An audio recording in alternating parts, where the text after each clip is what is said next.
तो किसी भी एससीआर के लिए अगर आपको एससीआर को ऑपरेट करवाना है तो ये दोनों करंट की जानकारी होना बहुत इंपॉर्टेंट हो जाता है। एक करंट जो होती है ये इंश्योर करती है कि एससीआर तुम्हारा ऑन रहेगा जब तुम गेट सिग्नल हटा दोगे, और दूसरी करंट जो है वो ये चीज़ इंश्योर करती है कि तुम्हारा वो मिनिमम करंट जो तुम्हें मेंटेन रखनी पड़ेगी, अगर जिसके नीचे तुम्हें जाना पड़ेगा अगर तुम स्विच ऑफ करना चाहते हो ट्रांजिस्टर एससीआर को, ठीक है, थायरिस्टर को। तो यहाँ पर हम उनके बारे में बात करेंगे बहुत डिटेल में। तो स्टार्ट करते हैं, सबसे पहले बात करते हैं लैचिंग करंट की। जैसा कि नाम है, लैचिंग का मतलब मैंने आपको समझाया था। लैचिंग का मतलब होता है सेल्फ सस्टेनिंग प्रोसेस, एक ऐसा इलेक्ट्रॉनिक सर्किट जिसे एक बार अगर ट्रिगर कर दिया तो इट विल रिमेन ट्रिगर जब तक कि उसे फोर्सफुली ऑफ ना करा जाए। सही है। तो हमने भी 2 ट्रांजिस्टर मॉडल से देखा कि उसको ट्रिगर करने के लिए हमें गेट पल्स देनी पड़ती। जैसे ही हम गेट सिग्नल देते हैं तो दोनों जो ट्रांजिस्टर्स होते हैं वो एक दूसरे को सपोर्ट करने लगते हैं, और हम अगर गेट हटा भी दें तब भी वो सस्टेन करेंगे। तो वो गेट करंट हम लोग दे रहे हैं इसको सिस्टम को, तो वो ऐसी एनोड करंट, ऐसी ध्यान से समझना, it is the minimum anode current जिसको पहुंचने के बाद, जिस पर हमारा एससीआर जब वो मिनिमम एनोड करंट अचीव कर लेता है, तब हम लोग गेट पल्स को अगर हटा भी दें तब भी हमारा सिस्टम काम कर जाए, उसको हम कहते हैं latching current. So it is the minimum anode current that must be reached while the gate pulse is applied. मतलब जब हमने गेट पल्स अप्लाई करी है तो वो मिनिमम एनोड करंट जो फ्लो करने लगेगा हमारे सिस्टम से, after which we can say that हमारा डिवाइस जो है वो सेल्फ सस्टेनिंग हो गया है। समझ में आ रही बात है। सो it is the turn on threshold. तो लैचिंग करंट ऑन करंट के तरह हम देख सकते हैं। समझ में आ रही बात है। एक और कंफ्यूजन रहता है लैचिंग करंट को लेके, हमें लगता है ये कोई गेट की करंट है। नहीं नहीं, गेट सिग्नल से कोई मतलब नहीं है, गेट करंट का कोई लेना देना नहीं है। लैचिंग करंट या जो होल्डिंग करंट है दोनों का दोनों लेना देना है एनोड करंट से। जैसे फॉर एग्जाम्पल मैं आपको समझाता हूँ। जैसे मान के चलते हैं ये हमारा एससीआर है, ठीक है, ट्रांजिस्टर है। अब क्या होता है, जैसे ही हम इसको गेट सिग्नल देंगे तो ये इसका जो J2 जंक्शन था, जो रूठे हुए फूफा जी थे वो मान जाएंगे। अब ऐसे में क्या होगा, करंट एक फ्लो करने लगेगी, एनोड करंट मान लेते हैं ये हमारा RL रेजिस्टेंस हो गया, load resistance, and this is our supply voltage VS। तो एनोड करंट जो इस सिस्टम में फ्लो करेगी I anode, that should be equal to the VS divide by RL। Simple सी बात है, बहुत बढ़िया, ठीक है। ये करंट हमारी फ्लो कर रही होगी सिस्टम के अंदर। अगर हम सिंपल, बहुत ही सिंपल में मॉडल लेके चलता हूँ। अब जैसे जैसे तुमने गेट पल्स दिया तो ये J2 जंक्शन हो गया हमारा फॉरवर्ड बाइस, और हमारा सिस्टम में करंट फ्लो करने लग गई। अब एनोड करंट, ऐसी एनोड करंट जिस पर हम ये मान लेंगे कि हमारा थायरिस्टर कंप्लीटली टर्न ऑन हो चुका है और अब उसको गेट सिग्नल की ज़रूरत नहीं है। मतलब लैचिंग का प्रोसेस स्टार्ट हो गया, लैचिंग हो गई है, ठीक है। एक बार मतलब कह सकते हो सेल्फ सस्टेनिंग फीडबैक चालू हो चुका है। अब हमें गेट पल्स हटा भी दोगे तो कोई दिक्कत नहीं है। वो एनोड करंट जिस पे मैं ये बात बोल सकूंगा वो होती है लैचिंग करंट। समझ में आ रही है। तो एक कंफ्यूजन याद रखना, latching current is not about the gate current, it is about the anode current. पहले तो ये कंफ्यूजन अपने दिमाग में बना के मत चलना, it is the anode current, ठीक है, and not the gate current, ठीक है। So this is what we called minimum startup current, यानी कि वो मिनिमम करंट जो एससीआर को ऑन बने रहने के लिए ज़रूरत होती है। तो एग्जांपल के तौर पे जैसे एक थायरिस्टर जो है जिसे 3 एम्पेयर की लैच करंट की ज़रूरत है, तो when we apply gate signal तो एससीआर जो होगा वो कंडक्ट करना स्टार्ट करेगा, और जो उसकी करंट की वैल्यू आई है वो राइज करना स्टार्ट करेगी। भाई सीधी सी बात है, छोटा सा गेट सिग्नल दूंगा तो छोटा सा फॉरवर्ड बायस होगा, छोटा सा ये एनोड करंट फ्लो करेगा। जैसे जैसे मैं गेट सिग्नल बनाता जाऊंगा वैसे वैसे जो J2 है वो ज़्यादा से ज़्यादा फॉरवर्ड होता जाएगा बाइस, और ज़्यादा से ज़्यादा एनोड करंट जो होगा वो सिस्टम में फ्लो करेगा। सही है, एक बात समझ में आ गई। तो अगर हमारी, अब देखो बहुत ध्यान से समझना, अब यहाँ पर मान के चलते हैं हमारा ये जो थायरिस्टर है इसकी 3 एम्पेयर लैच करंट है। इसका क्या मतलब हुआ कि अगर आपने गेट पल्स दी और यहाँ पर एनोड करंट जो सेटअप हुई उसके पास 2 ऑप्शन हो सकते हैं। एक, ये जो एनोड करंट सेटअप हुई है ये 3 से ज़्यादा की करंट हमने सेट करवा दी, थायरिस्टर्स के अंदर से फ्लो कर रही है। एक हो सकता है कि जो हमारी एनोड करंट फ्लो कर रही है वो 3 एम्पेयर से कम करंट फ्लो कर रही है। अब दोनों में क्या अंतर है, अगर तुम्हारी करंट 3 एम्पेयर से ज़्यादा तुमने करंट सेटअप कर दी है एससीआर के अंदर, मतलब उसकी लैच करंट से ज़्यादा, अगर एनोड करंट ग्रेटर हो गई आई लैच करंट से, तो ऐसी कंडीशन में क्या होगा, हमारा एससीआर जो है अब वो सक्षम हो चुका है, अपने पैरों पे खड़ा हो चुका है, उसको किसी भी एक्स्ट्रा सपोर्ट की ज़रूरत नहीं है। तो now we can remove gate signal as SCR will remain on. बहुत इंपॉर्टेंट, यानी कि अभी देखो बहुत, मैं पूरा अगर तुम्हें समझाऊं, हमने एससीआर क्यों बनाया था, एससीआर इसलिए बनाया था कि भैया एससीआर को एक बार अगर टर्न ऑन कर दोगे, एक बार टर्न ऑन करोगे तो it will remain turn on, और हम अपना जो ट्रिगरिंग सर्किट है, ट्रिगरिंग सिग्नल है, गेट सिग्नल है, उसको हम हटा सकते हैं। यही तो, इसीलिए तो हमने एससीआर बनाया था। अब ये जो फीचर है ये एक सर्टेन एनोड करंट पर ही मिलता है, यानी कि तुम्हें एक मिनिमम एनोड करंट सिस्टम के अंदर सेट करनी होती है, तभी जाके तुम्हें ये फीचर मिलेगा कि it will remain turn on, otherwise it will again turn off. समझ में आ रही है? तो वो पॉइंट जहाँ से टर्न ऑन के होने के बाद वापसी नहीं होती है, वापसी नहीं होगी, वो पॉइंट हमारा है लैच करंट। तो जैसे इसको इस तरीके से मान लो, जैसे ये एक स्लोप है, ये पत्थर है, अब तुमने इस पर इसको धक्का लगाया, ठीक है, और यहाँ पे धक्का लगाना छोड़ दिया तो ये वापस से गिर जाएगा। देन तुमने फिर इसके ऊपर धक्का लगा के यहाँ तक लाया, फिर छोड़ दिया तो वापस से गिर जाएगा। लेकिन अगर तुमने इस पर्टिकुलर पॉइंट के आगे तक इसके ऊपर धक्का लगा दिया और फिर छोड़ दिया, तो अब ये पत्थर कभी भी वापस नहीं आएगा। समझ में आ रही है? और ये इधर की तरफ निकल जाएगा। समझ में आ रहा है? सो ये जो पर्टिकुलर पॉइंट है जिसके बाद हमें धक्का लगाने की ज़रूरत नहीं है, या इसको फ्लैट भी अगर कर लेता हूँ मैं, धक्का लगाने की ज़रूरत नहीं है, जिसके बाद पीछे गिरने के चांसेस नहीं है, वो पर्टिकुलर जो एनोड करंट है, वो पर्टिकुलर जो करंट है सिस्टम के अंदर होनी चाहिए, that should be your latch current. समझ में आ रही बात है? तो एनोड करंट अगर लैच करंट से ज़्यादा है, तब तुमने पत्थर को उस पॉइंट के अक्रॉस पहुंचा दिया कि अब वो वापस नहीं गिरेगा, है ना। वहीं पर अगर anode current less than 3 ampere है, यानी कि अगर हमारी एनोड करंट लैच करंट से कम रह गई, तो ऐसी कंडीशन में पत्थर के वापस से गिरने के चांसेस, यही वाला ये केस यहाँ तक, तो ऐसे में पत्थर वापस गिर जाएगा अगर हमने गेट सिग्नल को हटा दिया। अगर हमने पुश देना बंद करा तो SCR वापस से टर्न ऑफ हो जाएगा। समझ में आ रही? So that is the importance of latch current. इसीलिए जब भी हम SCR का भी लेके आए, तो ये ज़रूरी है कि हम उसकी लैच करंट देखेंगे भैया कि उसकी लैच करंट कितनी है, ठीक है, और उसी के अकॉर्डिंग हम गेट सिग्नल तब तक दें जब तक कि हमारा एनोड करंट लैच को पार ना कर जाए। अब होता क्या है कि एक बार अगर SCR टर्न ऑन हो गया, तो IA ग्रेटर देन होना चाहिए आई लैच के लिए, तो it will remain turn on. और अगर हम एक बार, खास बात क्या है, एक बार अगर SCR टर्न ऑन हो गया, उसके बाद ये जो गेट सिग्नल तुम दे रहे हो, इसका महत्व खत्म हो जाता है। फिर तुम्हारे हाथ से कंट्रोल चला गया, अब तुम्हारे हाथ में कंट्रोल नहीं रह गया। अब तुम SCR को उसी गेट सिग्नल से कुछ नहीं कर सकते। उस गेट सिग्नल को अगर हटा भी दोगे, तब भी SCR ऑफ नहीं होगा। समझ में आ रही बात है? तो एक तरीके का अभी समझ लो कि एक बार तुमने कोई चीज़ ट्रिगर कर दी, देन उसके बाद वो सेम ट्रिगर अगर तुम उसको वापस से निकाल भी लो या रोकने की कोशिश करो, तो वो ट्रिगर अब काम नहीं करेगा। बिल्कुल वैसे ही यहाँ पर है। तो एक बार अगर आपने SCR ऑन कर दिया, IA greater than I latch हो गई, अब वो गेट सिग्नल का काम खत्म हो गया। तुम उसे लगाओ, हटाओ, कुछ करो, अब तुम्हारे हाथ से SCR निकल चुका है। अब अगर तुम्हें टर्न ऑफ करना है SCR को, अगर तुम चाहते हो कि SCR को अब हम ऑफ कर सकें, तो हमें एनोड करंट को फर्दर रिड्यूस करना पड़ेगा बिलो अ क्रिटिकल वैल्यू। ठीक है, बहुत ध्यान से समझना। दो करंट हो गए, समझ में आ रही? जैसे इसी पत्थर का एग्जांपल लेते हैं। एक बार अगर तुमने इस पत्थर को यहाँ छोड़ा गिर जाएगा, यहाँ छोड़ा गिर जाएगा, लेकिन अगर तुमने एक पर्टिकुलर पॉइंट, इस पॉइंट को पार कर गए, तो अब पत्थर नीचे की तरफ नहीं लुढ़केगा। अब चाहे तुम हाथ हटाओ, लगाओ, कुछ कर लो, अब पत्थर तुम्हारा एक नई ट्रेजेक्टरी पर चला गया है। समझ में आ रही बात है? So this is your latch point. ये हो गया स्टार्टिंग का प्रोसीजर। इसी तरीके से अगर हमें थायरिस्टर को ऑफ करना है, तो अभी आपने बताया कि सर गेट सिग्नल का अब रोल ही खत्म हो गया है, गेट सिग्नल तुम दो ना दो कोई फर्क नहीं पड़ रहा, तो फिर भाई SCR को टर्न ऑफ कैसे करेंगे? बहुत इंपॉर्टेंट क्वेश्चन है। समझ में आ रही है? तो SCR को टर्न ऑफ करने का एक लौता तरीका ये है कि उसके अंदर जो बहने वाला एनोड करंट है, इसको एक क्रिटिकल वैल्यू के नीचे ले जाओ, तब जाके ये SCR बंद होगा। समझ में आ रही है बात है?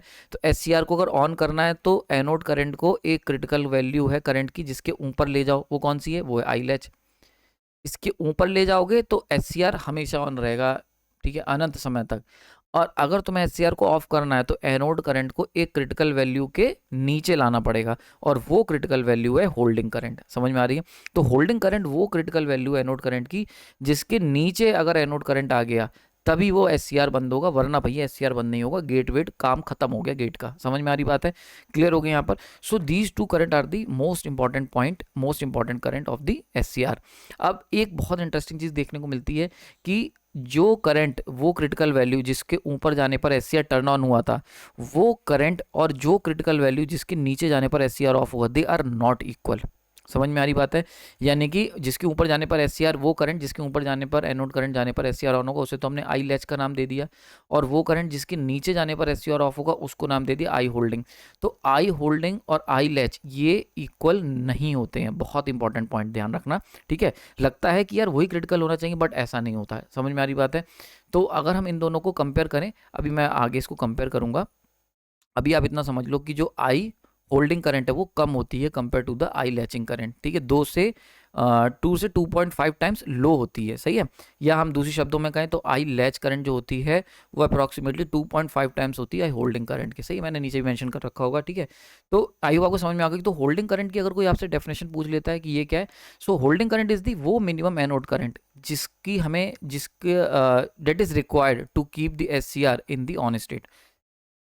समझ में आ रही बात है, बहुत ध्यान से समझो भाई। हमने एससीआर को एक बार ऑन करना है, जब हम ऑफ कंडीशन से ऑन कंडीशन की तरफ जाते हैं तो वो मिनिमम एनोड करंट आई है मिनिमम जो हमें चाहिए होगा ताकि एससीआर ऑन हो सके और रिमेन ऑन रह सके, वो होती है हमारी आई लैच। थोड़ा सा ये मिलते जुलते हैं इसीलिए मैं आपको बहुत अच्छे समझा रहा हूँ, बड़ा कन्फ्यूजन रहता है, ठीक है। इसको हम कहते हैं आई लैच। और ऑन से जब हमें ऑफ जाना है तो वो मिनिमम करंट एनोड की जिसके नीचे जाने पर हमारा डिवाइस ऑफ हो जाएगा, या यूं कहें जिसके वो मिनिमम करंट जो कि मस्ट होगी अगर तुम चाहते हो कि तुम्हारा एससीआर ऑन रहे और ऑफ ना हो, वो हो जाएगी तुम्हारी आई होल्डिंग करंट। यानी कि एक बार अगर एससीआर ऑन हो गया तब हम बात करेंगे केवल होल्डिंग करंट की, और जब हम एससीआर को ऑन कर रहे होंगे तब हम बात करेंगे लैचिंग करंट की। एक बार एससीआर अगर टर्न ऑन हो चुका है उसके बाद लैचिंग करंट का कॉन्सेप्ट खत्म हो जाता है, फिर लैचिंग करंट का कोई मतलब नहीं रह जाता, सही है। क्लियर हो रहा है यहाँ पर। तो जैसे मान के चलते हैं हमने एक रास्ता पार कर लिया, तो एक बार 3 एम्पेयर से, अगर ऊपर वाली डिवाइस की बात करूँ, एक बार 3 एम्पेयर से, फॉर एग्जाम्पल जैसे मैं आपको समझा देता हूँ, मान के चलते हैं अभी जैसे ऊपर मैंने एग्जाम्पल लिया था, तो एक एससीआर है जिसकी लैचिंग करंट है 3 एम्पेयर और होल्डिंग करंट है मान के चलते हैं 1 एम्पेयर, ठीक है। तो एक इस एससीआर, ये जो पर्टिकुलर एससीआर मैंने लिया, आयु आपको समझ में आ रहा होगा, मैं मल्टीपल तरीके से एग्जांपल देके समझा रहा हूँ। तो अब ये जो एससीआर है, पहली बात, इसे अगर तुम्हें ऑन करना है तो तुम क्या करोगे, इसको गेट सिग्नल दोगे और ये इसके अंदर हम एनोड करंट फ्लो करने लग जाएगी। अब जैसे ही ये एनोड करंट ग्रेटर हो जाएगी 3 एम्पेयर से, तब तुम गेट हटाओ लगाओ कुछ करो, एससीआर ऑन हो गया। तो वो मिनिमम एनोड करंट जिसके बाद एससीआर टर्न ऑन हो जाएगा वो है 3 एम्पेयर। अब एससीआर ऑन है, मस्त सप्लाई चल रही, कोई टेंशन नहीं। अब तुम्हें एससीआर को ऑफ करना है। ऑफ करने के लिए तुम्हें चाहिए कि भाई ये एससीआर कब ऑफ होगा, तो वो तब ऑफ होगा जब तुम्हारी एनोड करंट इस 1 एम्पेयर के नीचे चली जाएगी। तो अगर 1 एम्पेयर क्या है, 1 ampere is the minimum anode current जिसमें एससीआर ऑन रहेगा। समझ में आ रही बात है, वही चीज़ यहाँ लिखी है। तो होल्डिंग करंट ये वो मिनिमम एनोड करंट होती है जो कि रिक्वायर होती है एससीआर को ऑन स्टेट में बनाए रखने के लिए। समझ में आ रही बात है। यानी कि इसकी एक डेफिनेशन और भी दे सकता हूँ कि वो करंट, वो मिनिमम, वो एनोड करंट जिसके नीचे जाने पर एससीआर टर्न ऑफ हो जाता है, ये इसकी डेफिनेशन हो सकती है, ठीक है। तो अगर मैं इसकी दूसरी डेफिनेशन की बात करूँ तो वो करंट जिसके नीचे जाने पर एससीआर टर्न ऑफ हो जाएगा उसको भी होल्डिंग करंट मैं कह सकता हूँ। तो these two are the different definitions, अलग अलग पॉइंट ऑफ व्यू से। मतलब एक बार अगर एससीआर ऑन हो गया तो हमें अब एक बार एससीआर अगर हमारा 3 एम्पेयर के ऊपर जाके एनोड करंट के एससीआर ऑन हो गया, तो अब मेरे को नज़र किस पे रखनी, अब मेरे को नज़र रखनी इस 1 एम्पेयर के ऊपर कि भैया अगर तुम चाहते हो कि तुम्हारा एससीआर अनंत समय तक चलता रहे तो कभी भी 1 एम्पेयर के नीचे करंट, उसकी एनोड करंट नहीं जानी चाहिए, सही है। और अगर तुम्हें इसे ऑफ करना है तो 1 एम्पेयर के नीचे करंट ले जानी पड़ेगी, ठीक है। क्लियर हो गया यहाँ पर। तो जब हम एससीआर ऑन करेंगे तो नज़र रखेंगे लैचिंग कितनी है, तो I A should be greater than latching. अब तुम्हें अगर एससीआर ऑफ करना है तो I A should be less than I holding, तब एससीआर ऑफ होगा। और अगर तुम चाहते हो हमेशा चलता रहे तो I A must always be greater than I holding, अगर तुम चाहते हो कि कभी भी एससीआर तुम्हारा ऑफ ना हो, ठीक है। बहुत बार बच्चे कहते हैं कि सर, जैसे बहुत सारे मेरे स्टूडेंट्स हैं तो क्लास में भी मैं कई बार, देखो क्या होता है ना यार, बहुत सारे तरीके के बच्चे लेक्चर्स पढ़ रहे हैं।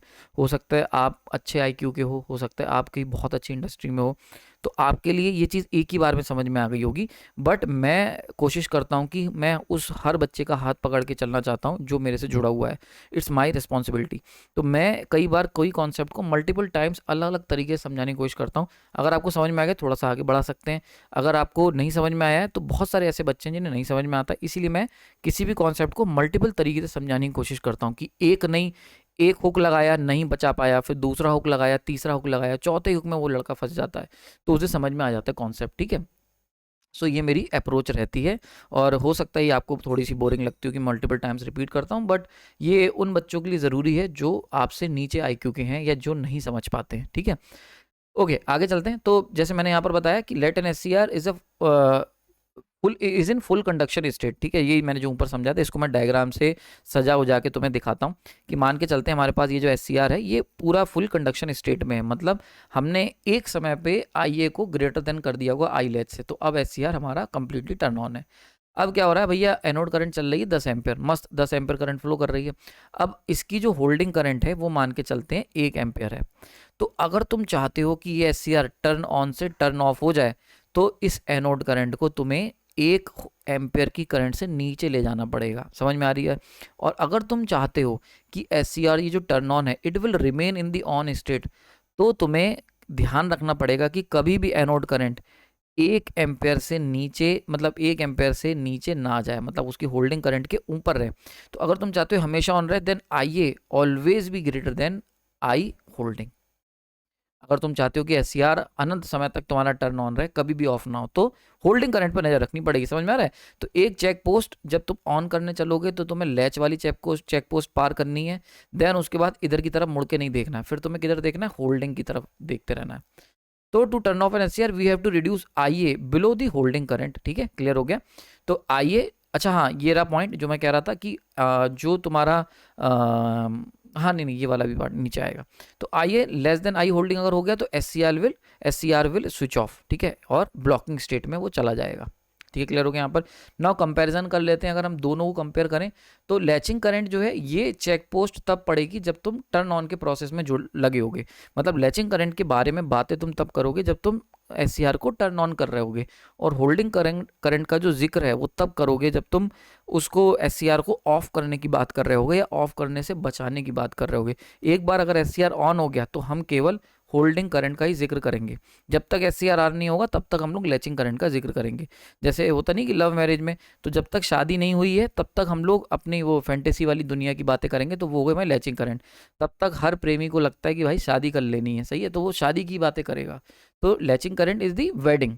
तो ये वेडिंग की बातें करेगा कि भाई वेडिंग कैसे होगी, क्या क्या बम बम लगाए जाएंगे, और जो है क्या क्या भैया आतिशबाजी होगी, लोग कितने बुलाने, तो मतलब वेडिंग कैसे होगी, कैसे माता पिता को मनाना है कि भाई शादी वादी हो जाए, वो हो गई हमारी लैचिंग करंट। इवेंट हो गया वो वेडिंग, शादी का।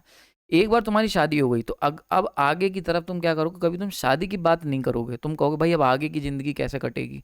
तुम ये नहीं सोचोगे कि अब माँ बाप को कैसे मनाना है, शादी की बात कैसे करनी है। तो ये बिल्कुल वही चीज़ है। तो लैचिंग करंट शादी का समारोह है, उसकी बात तब करोगे जब तक तुम्हारी शादी नहीं हुई, एक बार डिवाइस तुम्हारी ऑन नहीं हुई है। एक बार डिवाइस तुम्हारी ऑन हो गई, शादी हो गई तुम्हारी, फिर तुम केवल और केवल भाई होल्डिंग करंट की बात करो कि कैसे शादी को बचाना है, कि कैसे भैया डाइवोर्स ना हो जाए। समझ में आ रही बात है? तो ये चीज़ें जो है कि अब तुम शादी करने की बात नहीं करोगे, अब तुम शादी को बचाने की बात करोगे कि हमारी जो शादी हुई है वो चलती रहे, डाइवोर्स ना हो। तो holding current is just like a divorce, कि भैया कब हम दोबारा से अलग होंगे। समझ में आ रही बात है? तो ये चीज़ हमें ध्यान रखनी है। अगर तुम चाहते हो शादी चलती रहे तो कभी भी होल्डिंग करंट के नीचे मत चले जाना, मतलब इतने नीचे मत गिर जाना कि होल्डिंग करंट के नीचे आ जाओ। तो ये एक मैंने एक एग्जांपल दिया है, ठीक है? तो इस तरीके से आप इसको याद रख सकते हो, ठीक है? तो it will relate to the turn on process, और ये टर्न ऑफ प्रोसेस का पार्ट है। मिनिमम करंट जो कि लैच करने के लिए ज़रूरी होगा वो हो गया लैचिंग करंट। मिनिमम करंट जो हमें मेंटेन करना पड़ेगा ताकि हमारी शादी ना टूटे, वो हो गया तुम्हारा होल्डिंग करंट। ठीक है, क्लियर हो गया यहाँ पर? अब होल्डिंग करंट और लैचिंग करंट, ये मैंने बता ही दिया था, लैचिंग करंट काफ़ी ज़्यादा होता है compare to the holding, 2.5 times. इसके ऊपर बहुत सारे क्वेश्चन अलग अलग एग्जाम में पूछे गए हैं कि होल्डिंग करंट कितना होता है लैचिंग के कंपेरिजन में, तो it will be latching current कितना होता है होल्डिंग कंपेरिजन में, 2.5 टाइम्स।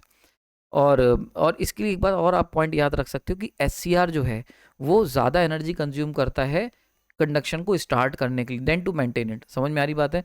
तो मतलब जैसे हम लोग किसी भी मशीन की बात करते हैं तो ऑन करना एक मुश्किल काम होता है, ठीक है, क्योंकि बहुत सारी ब्लॉकिंग होती है, बहुत सारे फ्रिक्शंस होते हैं। किसी भी मशीन में भी देखोगे तो जो स्टार्टिंग जो फ्रिक्शन होता है जिसे हम लिमिटिंग फ्रिक्शन कहते हैं, limiting friction is far greater than the dynamic friction. तो ये मतलब नेचर का पार्ट है। तो एक बार जब तक डिवाइस ऑन नहीं हुई है तो you need large amount of energy to turn it on. एक बार वो ऑन हो गई तो उसको ऑफ करने के लिए कम एनर्जी से भी वो ऑफ हो जाएगी।